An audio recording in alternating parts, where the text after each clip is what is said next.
Hey everyone, welcome back to chapter 10, and this is our second video.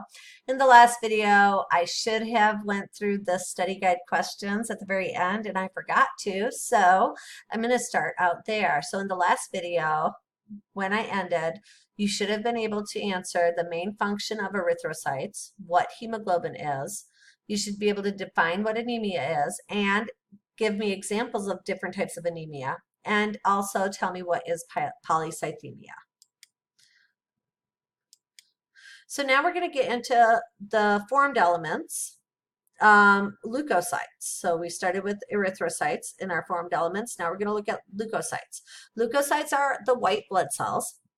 These are the cells that protect us against disease and any damage that occurs. These cells have a nucleus and organelles. Dudley Winter, stop it. They are able to move into the blood and then into body tissues. Not all of them, but a lot of them are, via a process called diapedesis. They move towards damaged tissues because the chemicals released from the tissues stimulate them to move. And we're going to look at each type of white blood cell now, okay? So two broad categories of white blood cells. We have granulocytes and agranulocytes. Granulocytes, okay. Granulocytes, hold on one second. Sorry, had to grab stuff from my oven really quick. All right, so there's two broad categories of leukocytes. We have granulocytes and then we have agranulocytes. Granulocytes are cells that contain small little granules within their cytoplasm, and you can actually see them. They have a lobed nucleus, so they can have anywhere between 3 and 5 lobes within their nucleus, whereas agranulocytes lack the granules. They also have a large nucleus, but it typically is either large and oval shaped or kidney shaped. The granulocytes include your neutrophils, your eosinophils, and your basophils. I typically call them the phils. And then the agranulocytes are your lymphocytes and monocytes. So if you're listing the white blood cells from least to most abundant, neutrophils are the most common of all of our white blood cells, then our lymphocytes and monocytes, eosinophils, and then last but not least, well, last, they are the least, but they're still important, are your basophils. A way to remember this in this order, I've never done this, but a lot of people like mnemonics. So if you remember, never let monkeys eat bananas, you'll always remember that neutrophils are the first or the most common, and then basophils are the least common, okay? So let's look at each type of white blood cell and what they do. Your neutrophils, they're the most common white blood cell. You can see them right here. They have a multi-lobe nucleus, anywhere from 3 to 5 lobes, typically. Their function is to phagocytize materials at the site of an infection.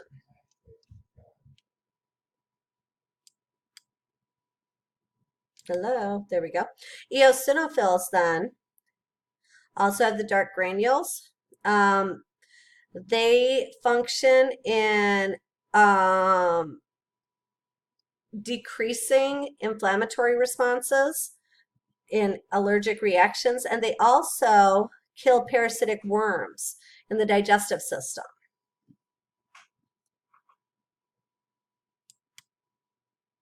Basophils, these are the least common of all of our white blood cells.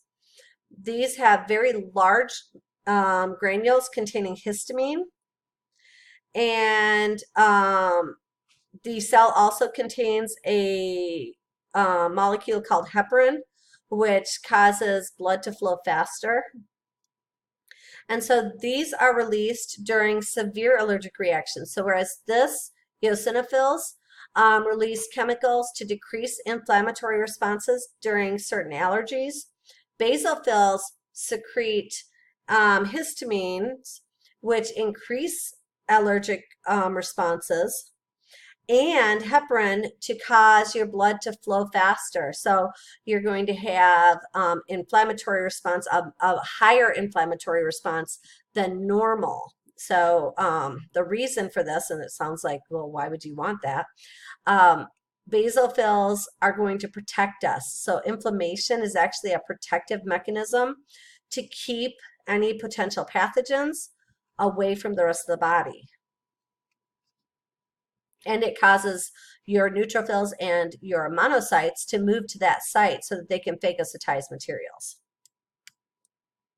Your agranulocytes then, we have our lymphocytes, which are tiny little white blood cells with a huge nucleus. The nucleus takes up almost the entire cell.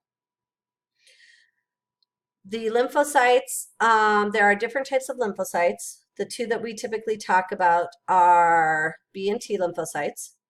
And so these lymphocytes are going, or these cells are going to play a role in our immune system. And then we have monocytes. Monocytes are the largest of all of our white blood cells.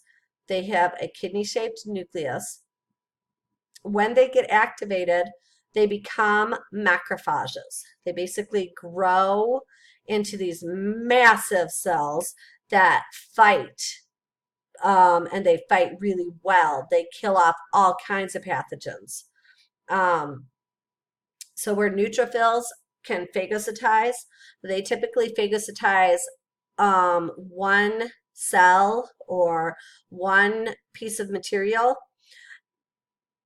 When macrophages come into the site, they will just take over and eat everything. So they are your professional phagocytizers. They are your professional phagocytes. That's the way to say it, because it's hard to say it another way. So they work really well. So there are also disorders associated with your white blood cells. Leukocytosis is an increase in white blood cells, and usually this is associated with an infection. So anytime you have an infection, the number of white blood cells is going to increase to cure or to get rid of the infection. Leukopenia is abnormally low white blood cell counts, often associated with certain types of drugs that are being taken. If you have a lot of cortisol or corticosteroids in your system, or if you're taking any type of anti-cancer agents.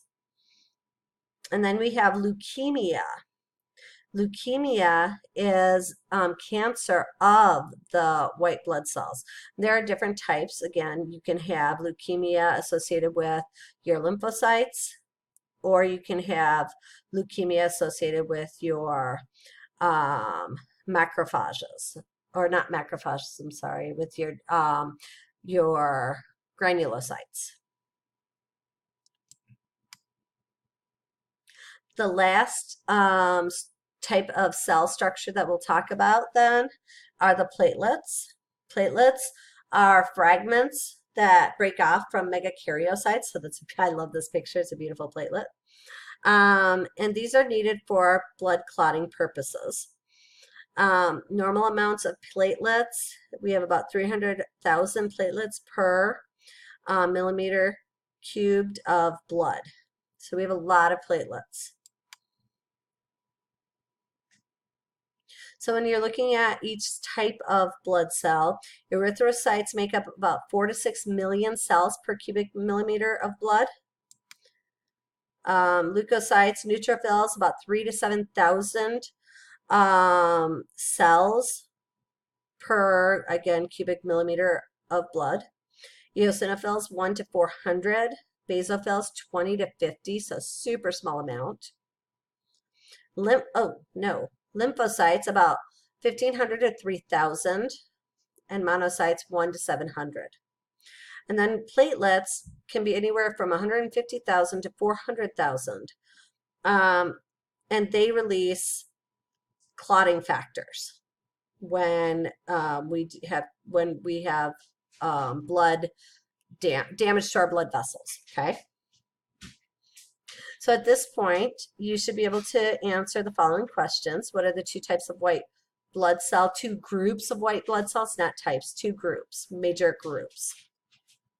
What is the function of your phils, neutrophils, eosinophils, and basophils, which are all granulocytes? What is the function of monocytes or lymphocytes, which are your agranulocytes?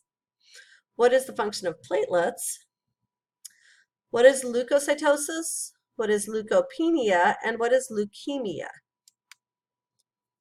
I'm going to stop here. It's only a 10-minute video, but it's a perfect place to stop. And then we'll start with the hematopoiesis in our next chapter, or in our next video.